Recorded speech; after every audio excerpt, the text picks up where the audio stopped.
আমরা বুঝতে পারলাম যে আল্লাহ পাক পুরো সৃষ্টি জগৎকে ভালোবাসেন। আল্লাহ পাক আমাকে ভালোবাসেন, আপনাকে ভালোবাসেন। ভালোবাসেন বলেই আজকে আপনি এখানে বসে আছেন।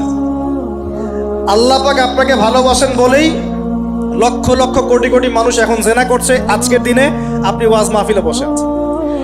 আল্লাহ পাক আপনাকে ভালোবাসেন বলেই আপনি আল্লাহকে সিজদা দেওয়ার তৌফিক পেয়েছেন। আপনি লা ইলাহা ইল্লাল্লাহ কালিমা শিখেছেন।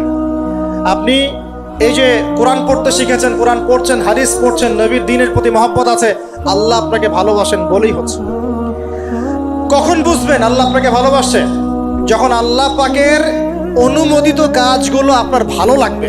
নামাজ পড়তে ভালো লাগছে, রোজা রাখতে ভালো লাগছে, কোরআন তেলাওয়াত করতে ভালো লাগছে, আল্লাহর জিকির করতে ভালো লাগছে, আলেম ওলামার সাথে থাকতে ভালো লাগছে। ঠিক আছে, আল্লাহর হালাল কাজগুলো যখন ভালো লাগবে বেশি বেশি, বুঝবেন আল্লাহ আপনাকে নির্ঘাত মহব্বত করেন। আর যখন আল্লাহ পাকের নিষেধগুলো, হারাম, মদ আমার ভালো লাগে না, জিনা ভালো লাগে না, আমার খারাপ জিনিস দেখতে ভালো লাগে না, খারাপ শুনতে ভালো লাগে না, বুঝবেন আল্লাহ আপনাকে ভালোবাসেন। আর যখন দেখবেন খারাপের পিছনে আপনার ঝোঁক বেশি, দুর্নীতি করতে ভালো লাগে, সুদ খাইতে ভালো লাগে, ঘুষ খাইতে ভালো লাগে, কাউকে ঠকাইলে মনে হয় আমি স্মার্ট হয়ে গেলাম, হ্যাঁ, মানুষের টাকা আত্মসাৎ করতে ভালো লাগে, নামাজ না পড়ে ঘুম দিতে ভালো লাগে, ঠিক আছে, রমজান মাসে বিড়ি টানতে ভালো লাগে, ঠিক আছে, মেয়ের সাথে যে টাঙ্কি মারতে ভালো লাগে, তখন বুঝবেন যে আল্লাহ আপনাকে এখনো ভালোবাসেন বা আপনি আল্লাহর ভালোবাসা পাওয়ার যোগ্যতা হারিয়ে ফেলেছেন। আল্লাহ পাক আমাদেরকে বোঝার তৌফিক দান করুন। এখন আসি, আল্লাহ পাক এবং তার রাসূল আমাদেরকে এমন কি কি কাজ বলেছেন যেই কাজগুলো করলে আমরা সরাসরি আল্লাহর ভালোবাসা পাবো ইনশাআল্লাহ। জানার দরকার আছে কি নাই? আমি অল্প কয়েকটা কাজ বলে শেষ করছি। এক নাম্বার, আল্লাহ এবং তার রাসূল আমাদেরকে জানিয়েছেন আমরা যদি তাওহীদের উপর থাকতে পারি, একত্ববাদ, লা ইলাহা ইল্লাল্লাহ, আল্লাহর ভালোবাসা পাবো ইনশাআল্লাহ। যে ব্যক্তি শিরকের পাপে লিপ্ত আছে সে আল্লাহর ভালোবাসা পাবে না, যতক্ষণ না সে তওবা করে ফিরে আসছে। অতএব আল্লাহর ভালোবাসা পাওয়ার জন্য এক নাম্বার কাজ কি ভাই? আল্লাহর তাওহীদের কালিমা লা ইলাহা ইল্লাল্লাহ এর উপর থাকা, শিরক বাদ দেওয়া। শিরক সম্পর্কে জানার জন্য একটা বই পড়েন, কিতাবুত তাওহীদ। কি নাম বললাম? কিতাবুত তাওহীদ। একটাই পড়েন, দেখবেন ইনশাআল্লাহ শিরক কাকে বলে, কত প্রকার, কি কি, কোন কোন কাজ করলে শিরক হয়, সব জানতে পারবেন ইনশাআল্লাহ। এই বইটা একটু কঠিন, এই বইটার ব্যাখ্যা বের হয়েছে, ব্যাখ্যা যুক্ত বই কিনবেন এবং যেগুলো বুঝবেন না ওলামায়ে কেরামকে জিজ্ঞাসা করবেন, কারণ সবগুলো কিন্তু বুঝতে পারবেন।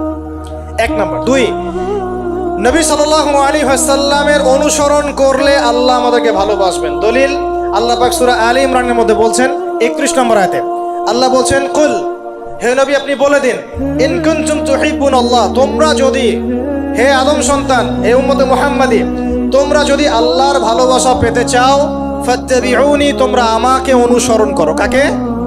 আমাকে বলতে কাকে? রাসূলুল্লাহ সাল্লাল্লাহু আলাইহি ওয়াসাল্লামকে। তাহলে কি হবে? ইউহিব্বুকুমুল্লাহ, আল্লাহ পাকও তোমাদেরকে ভালোবাসবেন। বলে সুবহানাল্লাহ, আল্লাহ আমাকে ভালোবাসবেন ইনশাআল্লাহ। আর কি?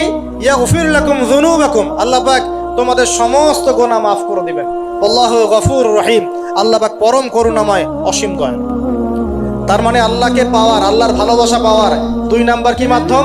নবী সাল্লাল্লাহু আলাইহি ওয়াসাল্লামের সুন্নত অনুযায়ী জীবন করা। ভাই শুরু করব কোত্থেকে? শুরু করবেন চেহারা থেকে। কোত্থেকে? চেহারায় দাড়ি ছেড়ে দিব ইনশাআল্লাহ, রাজি আছি তো? গোফ ছোট করে ফেলবো ইনশাআল্লাহ, রাজি আছি তো ইনশাআল্লাহ?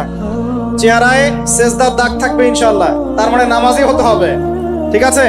পোশাক পরিচ্ছদ হবে রাসূলুল্লাহ সাল্লাল্লাহু আলাইহি ওয়াসাল্লামের মতো ঢিলে ঢালা, মুত্তাকিদের পোশাক। চুল হবে কার মতো? মেসি নেইমারের মতো নাকি রাসূলুল্লাহ সাল্লাল্লাহু আলাইহি ওয়াসাল্লামের মতো?